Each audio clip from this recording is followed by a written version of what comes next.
Hello, David here, and the project for today is cleaning up this little rock bed with my steel SH85 blower vac. I'm going to be converting it over to a vacuum function pretty soon. And I've got crushed gravel here, and I've got river rock that goes all the way around my deck. It's full of pine needles and other stuff that falls off the trees.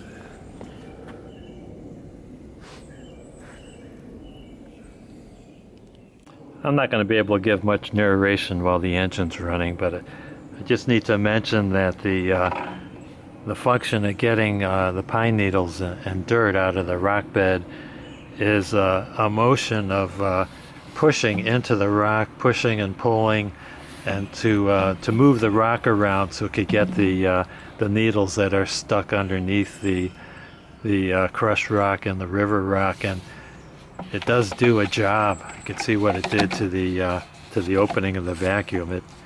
After doing this for about 8 years, kind of wearing out. Probably have to replace it sometime or cut it down or something.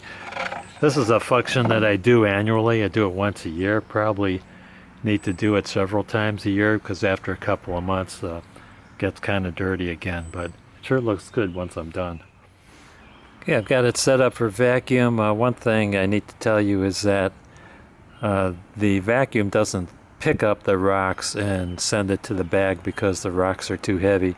Same thing with pine cones. I have to go through and spend the day picking up all the pine cones before I start this job because pine cones won't go through the blower. And it's probably a good thing because there's a little impeller that kind of cuts up the leaves, and the pine cones would probably break the blades on that little impeller. Also, the process is not unlike hailstones forming in a cloud, where hailstones in a cloud circulate up and down until they get heavy enough to fall. Well, likewise with the rocks, after a minute or so, I have to I have to cut the throttle and let the rocks fall out. So the vacuum will pull the needles off of the rocks, but it'll lift the rocks up so it'll be about a foot or 2 feet inside the chute. So when I release the throttle, the rocks fall down, and then I can begin vacuuming again, if that makes any sense.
Well, I finished this project. I think it looks a little bit nicer. I want to thank you guys and gals for watching. Don't forget to hit like, subscribe, and ring that bell for more great videos from David GPO.